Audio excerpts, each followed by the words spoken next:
रानो चिड़िया ने एक छोटा सा ढाबा खोला था, रानो के जादुई समोसे। वहां एक पुरानी लोहे की कड़ाही रखी थी, जिसे रानो ने कूड़े के ढेर से पाया था। पर कमाल की बात यह थी कि उस कड़ाही का तेल कभी खत्म ही नहीं होता था। रानो समोसे तल रही थी कि तभी मिट्ठू तोता वहां उतरा। रानो बड़ी खुशबू आ रही है। पर ये बताओ, इन समोसों में ऐसा क्या है जो सब कह रहे हैं कि ये जादुई है? आओ मिट्ठू भाई, ये लीजिए गर्मा गर्म समोसा, और इसके साथ है ये मधुर चटनी। इसे खाकर देखो। मिट्ठू ने जैसे ही समोसा खाया, उसकी आंखों में चमक आ गई। उसने अपनी चोंच खोली और एक ऐसी तान छेड़ी कि पूरा जंगल मंत्रमुग्ध हो गया। वाह, मेरी आवाज तो कोयल जैसी सुरीली हो गई। रानो, ये तो वाकई जादू है। तभी टुनटुनी चिड़िया हांफते हुए आई। रानो, मेरी उड़ने की शक्ति कम हो रही है। बहुत थकान है। घबराओ मत टुनटुनी, ये लो फर्राटा चटनी वाला समोसा। समोसा खाते ही टुनटुनी बिजली की गति से आसमान में उड़ने लगी। अरे, मैं तो चील से भी तेज उड़ रही हूँ। दूर एक पेड़ की टहनी पर बैठा कालू कौआ ये सब देख जल भुन रहा था। उसने सोचा, ये रानो इतना नाम कमा रही है, मैं भी अपना ढाबा खोलूंगा। अगले दिन कालू ने सामने ही मिर्ची ढाबा खोल लिया। आओ आओ, रानो से भी चटपटे समोसे यहाँ मिलेंगे, मुफ्त में खाओ। भोला कबूतर वहां पहुंचा और एक समोसा खाया। खाते ही उसकी आंखें बाहर निकल आई, कान से धुआं निकलने लगा। उई माँ, मर गया। ये समोसा है या आग का गोला? पानी, पानी लाओ। कालू के समोसे इतने तीखे और खराब थे कि पक्षी बीमार होने लगे। उसका धंधा चौपट हो गया। हार मानकर कालू ने अपनी साथी कौवी से कहा, उस रानो के पास कोई गुप्त मंत्र है। रात को जब वो सोएगी, मैं उसकी जादुई चटनी की रेसिपी और वो कड़ाही चुरा लूंगा। आधी रात को कालू दबे पांव रानो के ढाबे पर पहुंचा। उसने देखा कि रानो थकी हारी जमीन पर सो रही है। उसके पास एक छोटी सी डायरी रखी थी, जिस पर लिखा था गुप्त सामग्री। कालू ने डायरी और जादुई कड़ाही उठाई और भाग निकला। अगली सुबह कालू ने ऐलान किया, आज मैं असली जादुई समोसे बनाऊंगा। उसने जादुई कड़ाही चूल्हे पर रखी, पर उसमें तेल ही नहीं था। उसने रानो की डायरी खोली। डायरी के पहले पन्ने पर लिखा था, जादुई सामग्री, 2 चम्मच ईमानदारी, ढेर सारा कठिन परिश्रम और ग्राहकों के लिए सच्चा प्यार। ये क्या बकवास है? मंत्र कहाँ है? जादू कहाँ है? उसने गुस्से में कड़ाही में पानी डाल दिया और उसमें जबरदस्ती समोसे तलने की कोशिश की। तभी कड़ाही से तेज धुआं निकलने लगा और वो जोर से फटी। तभी रानो वहां पहुंची। उसके साथ जंगल के सभी पक्षी थे। कालू भाई, आपने ये क्या किया? बिना कुछ जाने समझे मेरी कढ़ाई चुरा ली। पहले उसका सच तो जान लेते। कालू बिना कुछ सुने वहां से चला जाता है।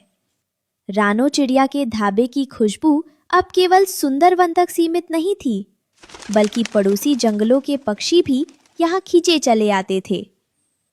रानो अपनी पुरानी कड़ाही में समोसे तल रही थी, जो जादुई रूप से तेल से भरी रहती थी।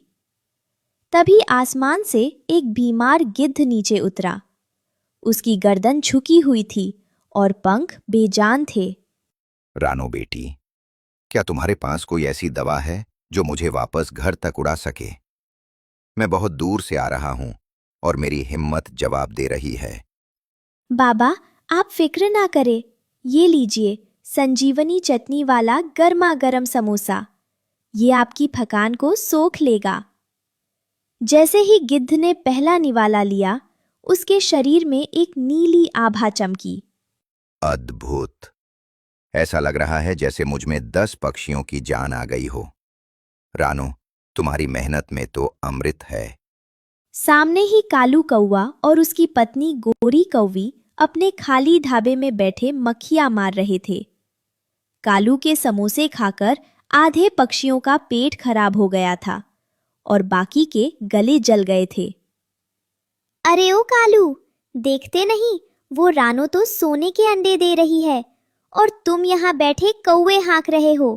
कुछ करो वरना हमें भूखा मरना पड़ेगा। देख रही है ना भाग्यवान, वो कड़ाही ही असली जड़ है। और वो चटनी की रेसिपी, आज रात जब चांद बादलों में छिपेगा, रानो का जादू मेरा होगा। तभी जंगल में घोषणा हुई कि पक्षियों के राजा उल्लू बाबा सुंदरवन से गुजर रहे हैं और वे रानो के ढाबे पर भोजन करेंगे। ये सुनकर कालू के दिमाग में एक शैतानी विचार आया। अगर मैं रानो की जादुई सामग्री चुरा लूं और उसकी जगह करवा नीम और जहरीली घास डाल दूं, तो राजा रानो को सजा देंगे और मेरा ढाबा नंबर 1 बन जाएगा। रात के अंधेरे में कालू ने रानो की गुप्त डायरी और कढ़ाई चुरा ली। साथ ही उसने रानो की तैयार की हुई चटनी के मर्तबान में ढेर सारी काली मिर्च और जहरीले बीज मिला दिए। अगली सुबह राजा उल्लू बाबा अपने मंत्रियों के साथ पहुंचे। महाराज, रानो तो बीमार है, आज उसका ढाबा बंद है। आप मेरे शाही मिर्ची ढाबे पर पधारें, मैं आपको जादुई समोसे खिलाऊंगा। राजा उल्लू ने जैसे ही कालू का बनाया समोसा चखा, उनका चेहरा गुस्से से लाल हो गया। कालू, ये क्या धूर्तता है? ये भोजन नहीं, जहर है। सैनिकों, इसे बंदी बना लो। तभी रानो वहां पहुंची। वो परेशान थी क्योंकि उसकी कढ़ाई और डायरी गायब थी। उसने देखा कि कालू मुसीबत में है। महाराज ठहरिए, कालू भाई से गलती हुई है, शायद इन्हें सही सामग्री का ज्ञान नहीं था। रानो ने पास पड़ी एक साधारण मिट्टी की हांडी उठाई। उसने अपनी मेहनत से ताजा चटनी पीसी और साधारण आग पर समोसे तले। जब राजा ने रानो के हाथ का बना साधारण समोसा खाया तो उनकी सारी बेचैनी दूर हो गई। रानो, इस समोसे में वो कढ़ाई वाला जादू तो नहीं दिख रहा, पर इसमें एक अजीब सी शांति है। ये क्या है? महाराज, जादू कढ़ाई में नहीं, नीयत में होता है। कालू भाई ने जो कढ़ाई चुराई वो मेरे दादाजी की थी। वो जादुई इसलिए थी क्योंकि उसमें कभी किसी का बुरा सोचकर खाना नहीं बनाया गया। जब कालू ने उसे चोरी किया तो उसका तेल सूख गया क्योंकि चोरी के माल में बरकत नहीं होती। कालू थर थर कांपने लगा। उसने रानो की डायरी वापस कर दी। राजा ने डायरी खोली और जोर से पढ़ा। सफलता का गुप्त मंत्र, ईमानदारी के मसाले, मेहनत की आंच और सेवा का भाव। उल्लू राजा ने कालू को कड़ी चेतावनी दी और रानो को जंगल रत्न की उपाधि दी। रानो, मुझे समझ आ गया।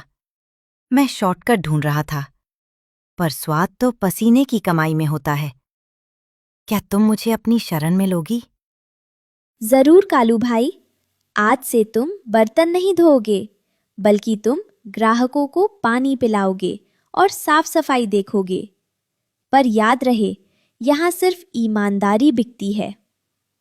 अब रानो का ढाबा और भी बड़ा हो गया था।